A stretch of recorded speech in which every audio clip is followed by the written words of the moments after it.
program is for people who have experienced some adverse life events or trauma in life and want to get rid of the lingering effect. You see, when people feel traumatized, they become afraid of any change. Change means loss of control, and that reminds them of trauma. So sometimes they keep on hoarding things. Would you like to learn about a unique viewpoint of how to let go of that past trauma by letting go of that clutter? Then you are in for a treat. Stay tuned and give us a thumbs up. Thank you, friends, for joining us today. I'm sure you're going to learn a lot from our guest today, Valerie Huard. From trauma to triumph, Valerie has seen it all. She's a published author, speaker, and expert who works with people all over the world. She brings you on decluttering journey to declutter more than just your space. And if this is the first time you're joining us, my name is Dr. Rozina. I'm a board certified psychiatrist helping people with stress, anxiety, and depression over the last 20 years. I'm also a best-selling author and a transformative speaker. I started this program, Happy and Healthy Mind, with Dr. Rozina because I truly believe a lot of suffering can be prevented with mind training. So over here, we share practical prevention for your mental fitness so you can function at your best without burnout. And as these programs are for educational purposes, I recommend that you refer to your healthcare professional for any treatment advice. But what we can do is we can share some resources. You can get all the resources shared in these programs by texting the word joyful to the number 38470 or visit us at happyandhealthymind.com. The purpose of this program is to bring health and happiness to more than 1 million people. So if you find value in these programs, like, subscribe, and share so more people can be helped to live happier and healthier life. So let's ask Valerie. Valerie, tell me, how did this topic become important to you? Thank you for receiving me, Dr. Rozina. So this topic become really close to my heart because I have experienced something negative in my life, but that through my journey become positive in my life. So if I come back couple years in the past, I was not like unstoppable like today, you know. I was somebody suffering from trauma for years. I was having difficulty with my friends that were studying and for hours, and then they were going out party while I was needing a nap like my grandparents were doing. So at one point, they diagnosed me with complex PTSD. And I learned a lot of things along that journey about trauma, that it's not just from war situation. And my doctor bring me on different route, from therapy to medication to EMDR, but those were not effective with me. And at one point, the doctor told me, you know what, your life will just get worse with years. I refuse to believe that. That is so depressing. It is. I totally refuse to believe that because my plan was not to get stuck in my bed or on the couch. So I was wanting to be able to have a life, to contribute to the society, to work, have a family, all those things in my life. So I start a research for my recovery. And in that research, I try multiple things. I try volunteering to get recognition. I devote myself to my purpose. I change my diet to finally discover a way to stop falling into deep depression and surrendering to the trauma's grip. But I had nobody to guide me. So that's why it took me a long time. So at one point, my mom told me one day, and that was really a crucial event in my life, when my mom asked me, Val, I don't understand. Why do you need that much pasta? Are you cooking for an army? She was obviously sarcastic because my husband was doing his training to be an officer in the Canadian military. When she left, I opened my pantry and wondered, why do I have 50 pounds of pasta in my pantry? 15 cans of peach, 20 pounds of flour. And I'm just naming 3 things. So I look around the house and my kids had more toys than a daycare. So definitely there was a problem there that I wasn't realizing before that time. Mm-hmm. So when my husband came home that night, he told me that he will be posted away for a little while and that we will need to move after that. Mm-hmm. So we're talking about big change in our life. Right. And with complex PTSD, we don't like change. Right. Right. So to make things worse, I felt terrible when the movers came and said that they cannot move all that stuff that we had. You know, Oh my we God. need to let go of minimum half our belongings. Oh my God. Yeah. And I was even feeling worse because I was still going to garage sale every weekend to kind of find new treasure. Right. So I felt stuck, exhausted, and hopeless at that moment. Mm. We were on a clock to get rid of that stuff. Okay. So the night my husband went away, I put the kids to bed and sat down in front of my storage room. Uh-huh. And something unusual happened. Mm. I started crying, and I haven't for many, many years. Where should I start? How long would that decluttering take? Right. Does that mean I will throw out good stuff? Right. So, and then something special happened. I started to declutter and realized that while I was decluttering, I was getting in touch with my emotion. Hmm. And I was having different memory to deal with it. And I was feeling more energized. Wonderful. So after a couple months, I had a relapse because, it's ups and downs in a Right. journey to recovery. Right. Right. Right. And I decided to go on a personal development journey. Mm-hmm.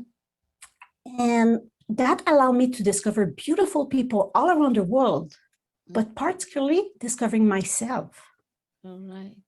And through this process, I was able to make lots of connection and lower my stress level, no more nightmare, no more flashback, done with the panic attacks, even my dissociation, my chronic depression, and my self-harming behavior stopped.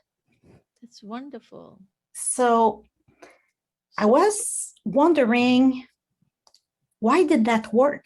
mm-hmm. You know, yes, I decluttered and I feel better. That's a fact. Right. But is there some study out there? Is there something Mm-hmm. talking about that? And at the same time, I was doing my class to home stage the house, like, before people move, to put things in the right arrangement Right. so Right. it's easier to sell the house. And I realized that people do not have difficulty with that. They have difficulty with decluttering before doing that. Right. And I studied in professional organizing, and I realized, oh my God, almost all the clients that I met talk to me about some trauma that they have in their life. Hmm. So there must be a link somewhere. So I deep dive in internet and my husband too, and we find out some study that relate trauma and clutter together. Hmm. And that was really kind of fresh in my mind because it was kind of telling me, you're not alone.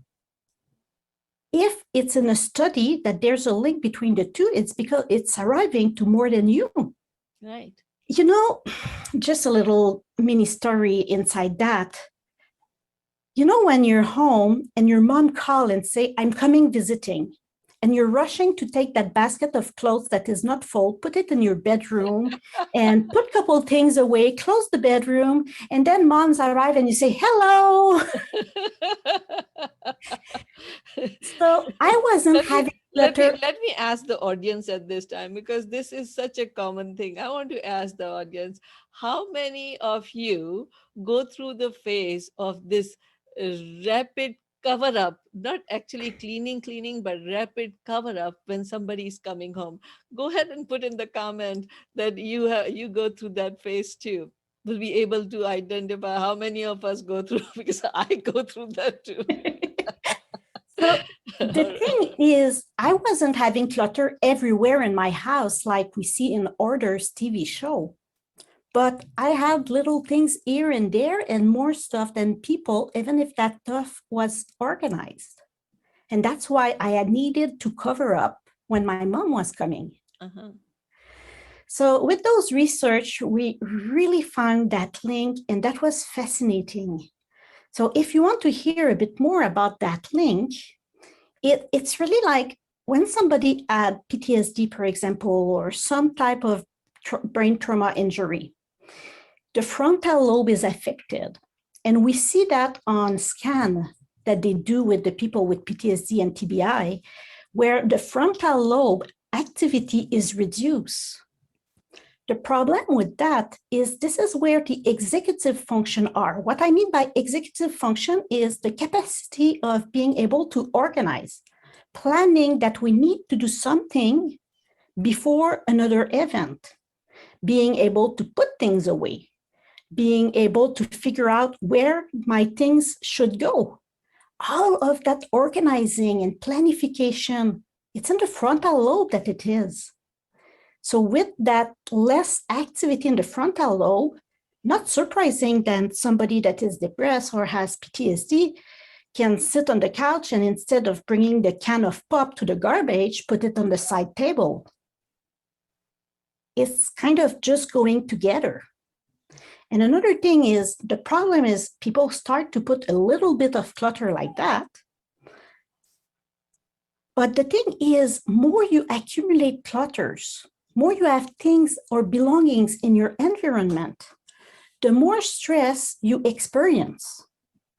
Because more things you have, it's like when you go on a fair, there's all those booths and people yelling and information and lights, and you come back home and you're completely exhausted. Right. Because of all that stimulation on the brain.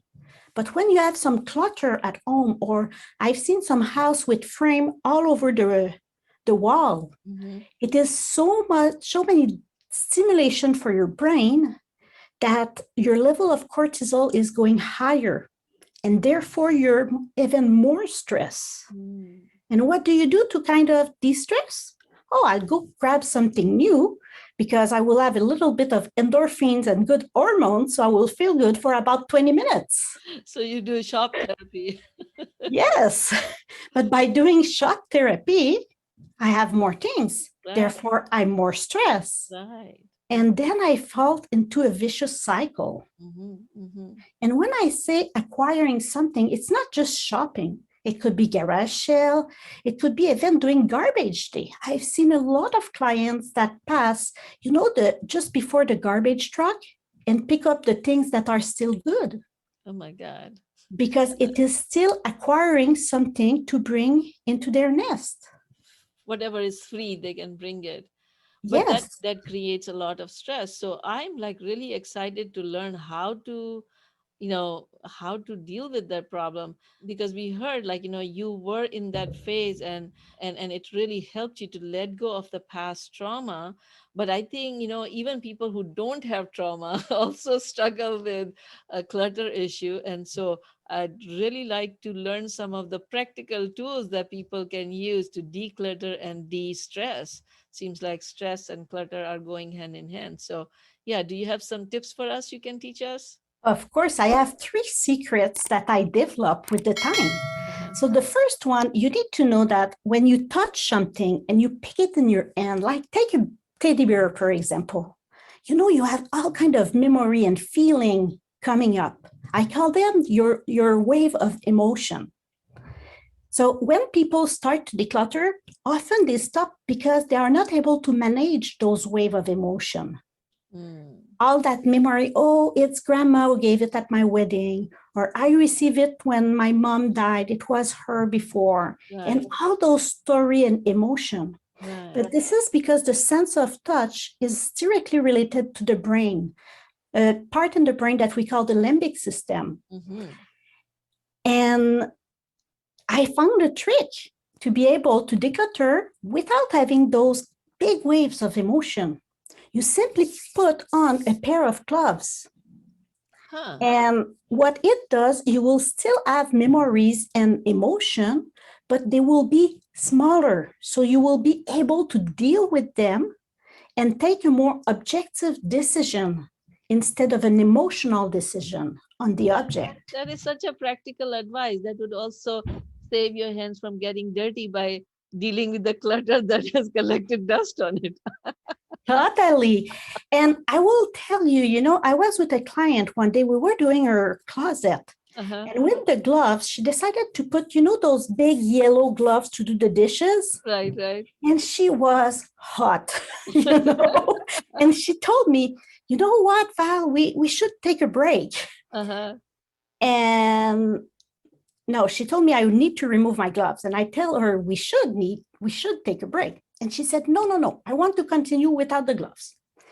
So while she has the glove, we were letting go about half, a good 40 to 50% of the clothes. Uh-huh. The minute she take them off, inside 2 minutes, she passed 20 clothes fast like that keep. And I stop her. I say, whoa, you're not decluttering anything now. Right, right. So we laugh. We had a good laugh.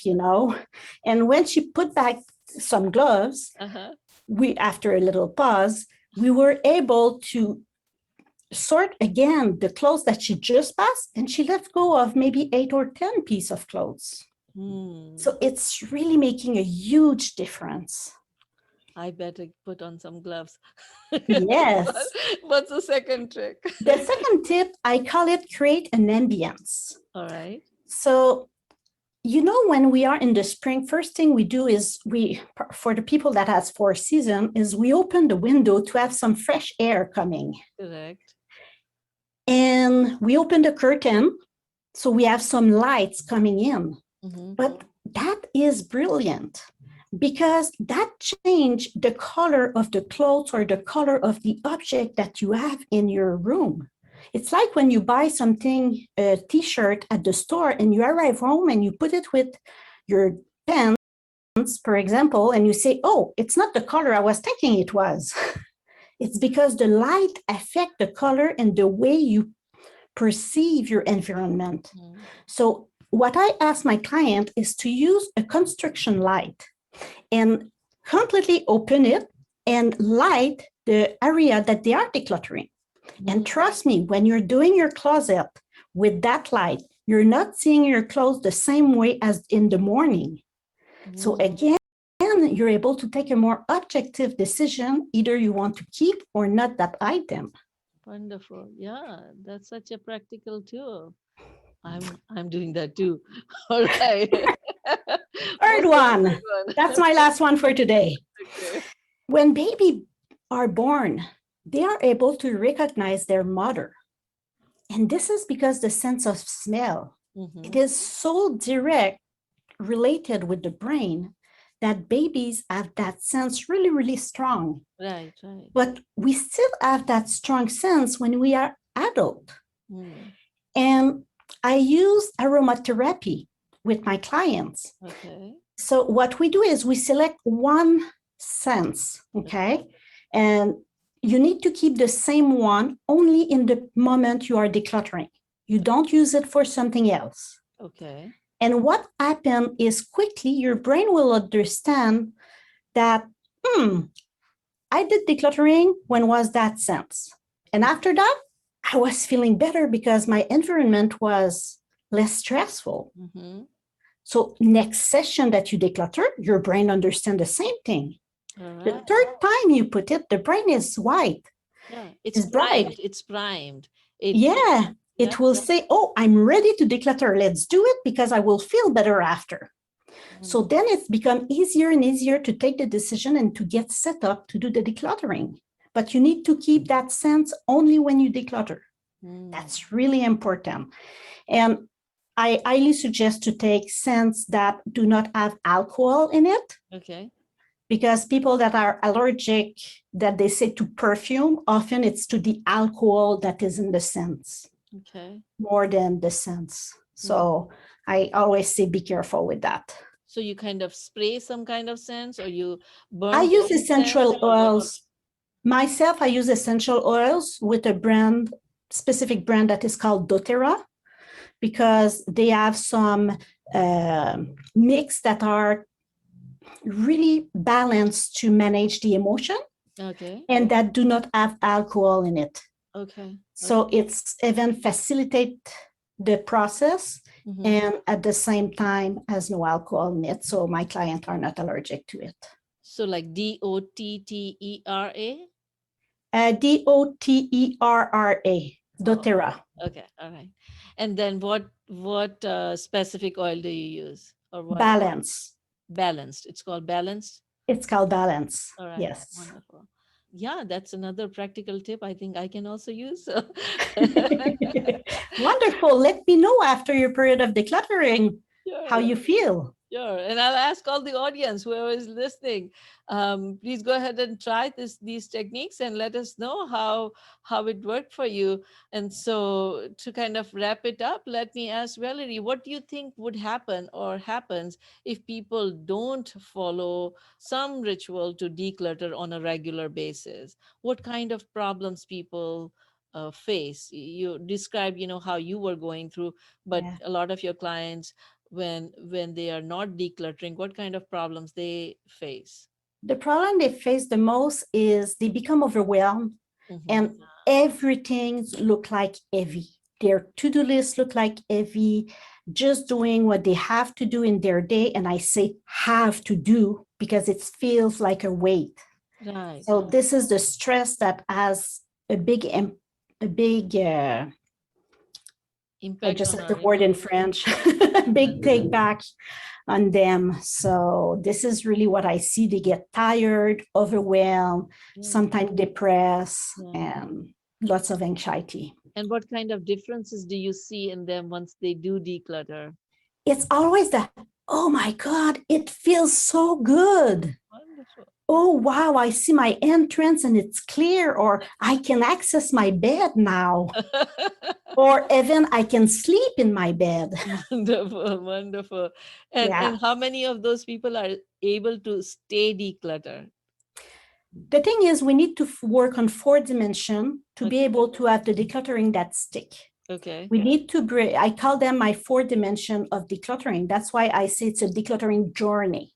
okay. It's not just one time. Right, right. And we need to work on reducing the level of stress. We need to work on the mindset. So all the negative self-talk that some people will tell themselves. Uh-huh.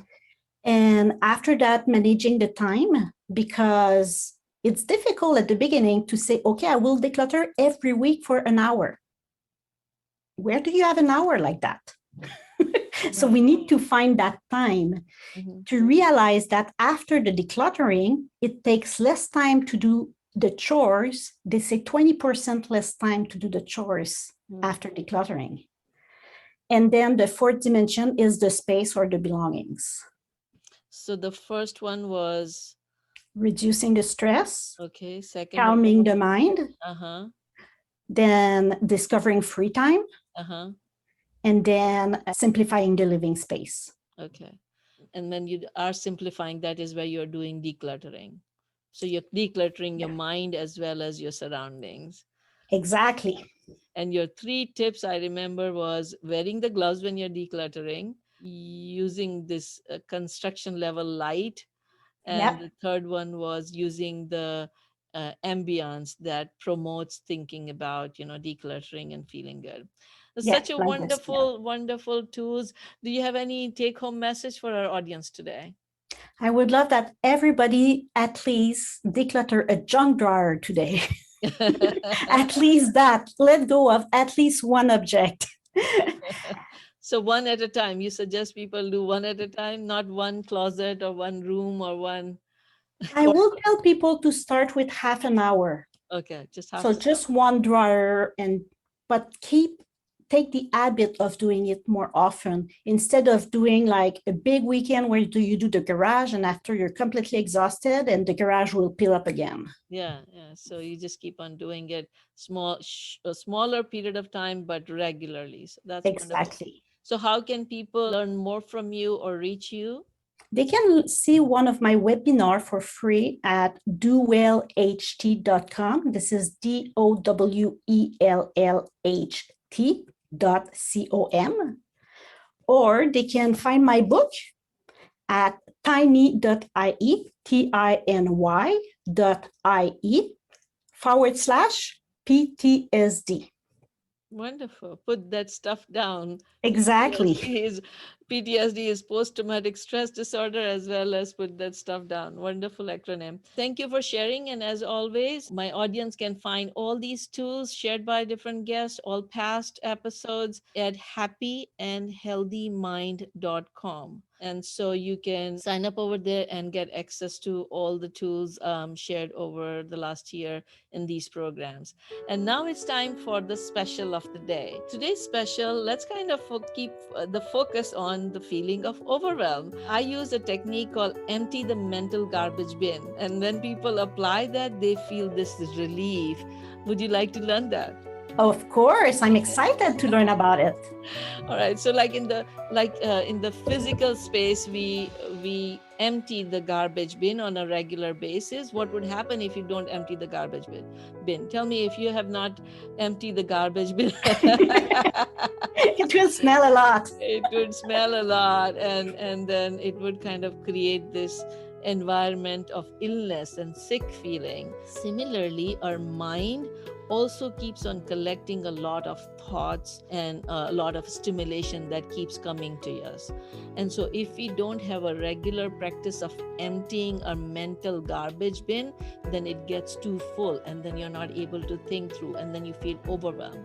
So let me use an example. Like, somebody was telling me recently that she feels so overwhelmed with all the demands she's getting from the school, from her home, from her general life requirements, that she feels overwhelmed. She's feeling so much overwhelmed that she's not able to enjoy the things that she used to enjoy.